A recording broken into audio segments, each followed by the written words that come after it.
언니, 우리도 바빠. 이해 좀 해줘. 그 말을 들은 순간 저는 깨달았어요. 바쁜 게 아니라 하기 싫은 거였구나. 안녕하세요? 지난 시간에 장녀로서 부모님 돌봄을 혼자 떠맡게 된 제 이야기를 들려드렸는데요. 많은 분들이 공감해 주시고 응원해 주셔서 정말 감사했습니다. 오늘은 그 후 이야기, 형제들과 진짜 대화를 시도했을 때 어떤 일이 벌어졌는지 들려드릴게요. 영상이 도움되셨다면 구독과 좋아요 꼭 부탁드립니다. 여러분의 응원이 이 시리즈를 완성하는 힘이 됩니다. 며칠을 고민한 끝에 단톡방에 메시지를 올렸어요. 다들 시간 좀 내서 만날 수 있을까? 엄마 아빠 일로 같이 이야기 나눴으면 좋겠어. 토요일 오후 어때? 한참 동안 아무 답이 없었어요. 읽음 표시만 하나둘씩 늘어나는 게 보였죠. 1시간쯤 지나서 동생이 답했습니다. 무슨 일인데? 급한 거야? 나 토요일에 약속 있는데. 남동생은 이렇게 물었어요. 뭔가 문제 생겼어? 아빠 또 편찮으신 거야? 여동생은 직설적이었습니다. 언니, 나 요즘 진짜 죽겠어. 애들 학원 스케줄에 남편 회식까지. 꼭 만나야 돼? 심호흡을 하고 다시 글을 썼어요. 급한 건 아니야. 근데 중요해. 우리 앞으로 엄마 아빠 돌보는 일을 어떻게 나눌지 얘기하고 싶어. 1시간이면 돼. 그제야 하나둘 알았어. 갈게하는 답이 올라왔어요. 토요일이 되었고 집 근처 조용한 카페를 예약했습니다. 약속 시간 2시. 저는 1시 50분에 도착했어요. 남동생이 2시 10분에 왔고 동생은 2시 20분, 여동생은 2시 30분이 넘어서야 도착했습니다. 미안, 막혀서. 애 학원 보내느라 늦었어. 늦은 것도 미안해하는 표정도 진심으로 느껴지지 않았어요. 다들 커피를 시키고 앉자 저는 준비해온 메모를 꺼냈습니다. 와줘서 고마워. 그래서 오늘 만나자고 한 이유는 말을 시작하려는데 남동생이 끼어들었어요. 누나, 나 3시 반까지 나가야 해서. 빨리 말해줘. 알았어. 간단하게 말할게. 요즘 엄마 아빠 돌보는 일이 전부 나한테만 집중되어 있는 것 같아서. 병원 가는 것도, 약 챙기는 것도, 집안일도 전부. 우리 좀 나눠서 하면 안 될까? 동생이 먼저 반응했어요. 언니 말은 이해해. 근데 나도 솔직히 요즘 회사에서 죽을 맛이야. 신규 프로젝트 맡아서 밤 11시에 퇴근하는 게 일상이거든. 주말에도 보고서 쓰고. 나도 바빠. 회사 일이 너만 바쁜 게 아니야. 제 말에 동생이 표정이 굳어졌어요. 나 혼자만 편하게 살려고 이러는 것 같아 보여. 남동생이 말했습니다. 나도 사실거리가 문제야. 왕복 3시간이면 하루가 다 가는데. 반면에 누나는 30분이잖아. 효율적으로 생각해도 누나가 하는 게 맞지 않아? 효율? 나를 뭐로 보는 거야? 목소리가 떨렸어요. 여동생이 한숨을 쉬며 말했습니다. 언니, 우리도 각자 사정이 있어. 나는 애 둘 키우면서 파트타임 일하는데 시댁 일도 챙겨야 하고. 언니는 혼자 살잖아. 시간 여유가 있는 거 아냐? 그 말에 화가 머리끝까지 치밀었어요. 혼자 산다고 시간 여유가 있는 거야? 나도 직장 다니고 내 삶이 있어. 그리고 내가 혼자 사는 건 내 선택이었어. 그게 너희들 책임을 안 지는 이유가 되는 거야? 분위기가 얼어붙었어요. 동생이 방어적으로 말했습니다. 언니, 우리가 아무것도 안 하는 것처럼 말하는 것 같은데 우리도 나름대로 신경 쓰고 있어. 명절 때 용돈도 드리고 전화도 하고. 전화? 명절 용돈? 그게 전부야? 목소리가 높아졌습니다. 일주일에 몇 번씩 병원 가는 게 누구야? 새벽에 응급실 가는 게 누구야? 약 챙기고 식사 챙기고 집 수리하고. 그게 다 나야. 근데 너희는 가끔 전화하고 명절에 돈 좀 드리는 게 다야? 여동생이 말했어요. 우리도 경제적으로 힘들어. 애들 학원비에 대출 이자에. 나도 힘들어. 나도 돈 없어. 근데 시간까지 다 쏟아붓고 있잖아. 남동생이 테이블을 손바닥으로 탁 쳤습니다. 누나, 진정해. 이렇게 소리 지르면 대화가 안 돼. 진정하라고. 너희가 내 입장이었으면 진정이 돼. 침묵이 흘렀어요. 동생이 조용히 말했습니다. 언니, 솔직히 말할게. 언니는 부모님 근처에 산다는 선택을 했잖아. 우리는 일 때문에 멀리 나간 거고. 그건 각자의 선택이었어. 그 선택에 따르는 책임도 당연히 다른 거 아냐? 그 말이 가장 아팠어요. 내가 가까이 사는 게 죄야? 눈물이 났지만 참았습니다. 나는 부모님 가까이 있고 싶어서 선택한 게 아니야. 그냥 여기서 직장을 구했을 뿐이야. 그게 너희들 책임을 다 떠넘겨도 된다는 이유가 돼. 여동생이 가방을 챙기며 일어났어요. 언니, 나 정말 가봐야 해. 애 픽업 시간이야.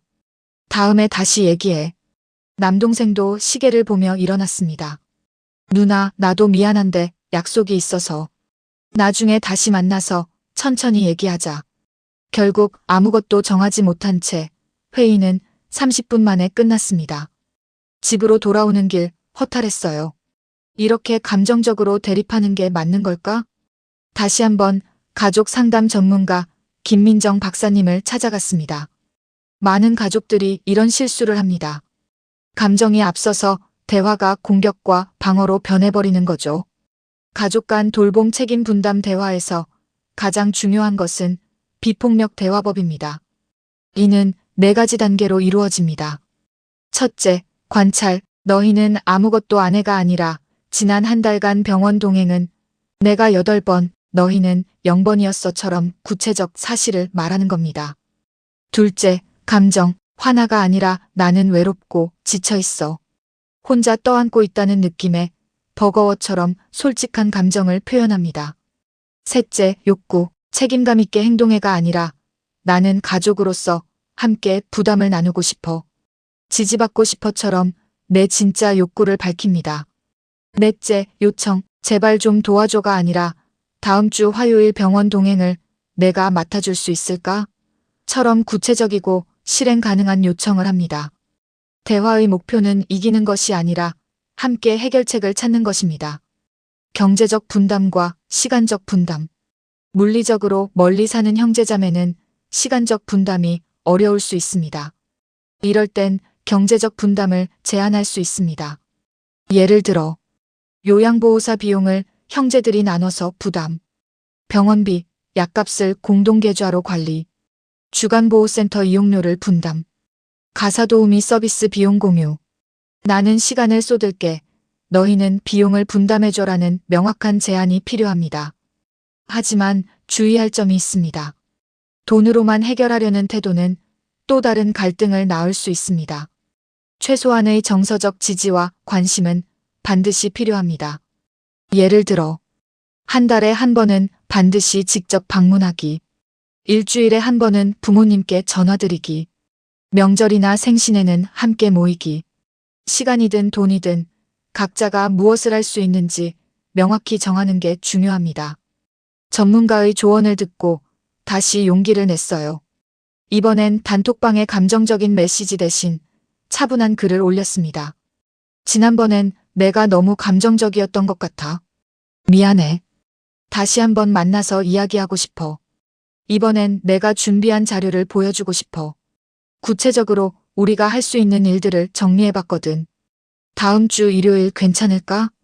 이번엔 반응이 조금 달랐어요. 알았어. 갈게. 시간 맞춰서 갈게. 언니, 나도 생각해봤어. 미안했어. 일요일 같은 카페에서 다시 만났습니다. 이번엔 준비를 단단히 했어요.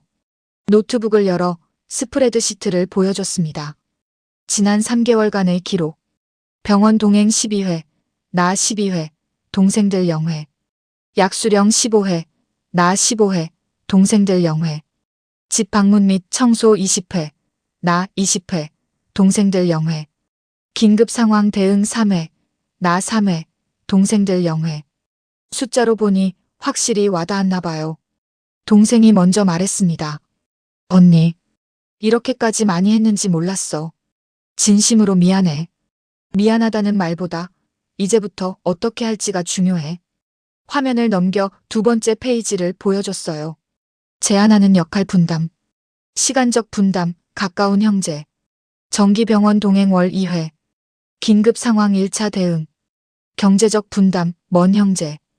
요양보호사 비용, 주 2회, 월 60만 원. 병원비 및 약값 공동 부담. 주간보호센터 이용료 분담. 공동 책임. 주 1회 이상 부모님께 전화. 월 1회 이상 직접 방문. 가능한 범위 내. 명절 및 생신 모임 참석. 남동생이 조심스럽게 물었어요. 누나, 요양보호사 비용. 우리 셋이 나눠서 부담하면 되는 거야? 응. 한 사람당 20만 원씩. 가능해? 여동생이 고개를 끄덕였습니다. 그 정도면 할 수 있을 것 같아. 언니한테 다 맡기는 것보단 훨씬 낫지. 그날 회의는 2시간 넘게 이어졌어요. 완벽한 합의는 아니었지만 적어도 시작은 했습니다. 역할 분담표를 작성하고 공동 계좌를 만들기로 했어요. 그리고 매월 첫째 주 일요일엔 가족회의를 열기로 약속했습니다. 헤어지면서 동생이 제 손을 잡았어요. 언니, 그동안 정말 고생 많았어. 이제부터는 같이 하자. 완벽하진 않지만 그래도 시작은 한 거잖아요. 여러분, 기억하세요. 바쁜 것과 무책임한 것은 다릅니다. 정말 바쁘다면 시간 대신 다른 방법으로 책임을 나눌 수 있어요. 중요한 건 함께 짊어지려는 의지입니다. 다음 편에서는 실제로 이 약속을 지켜나가는 과정과 6개월 후 우리 가족에게 어떤 변화가 있었는지 들려드릴게요. 같은 고민을 하고 계신 분들 댓글로 여러분의 이야기도 들려주세요. 구독과 좋아요, 알림 설정 부탁드립니다. 지금까지 황금빛 인생 TV였습니다. 감사합니다.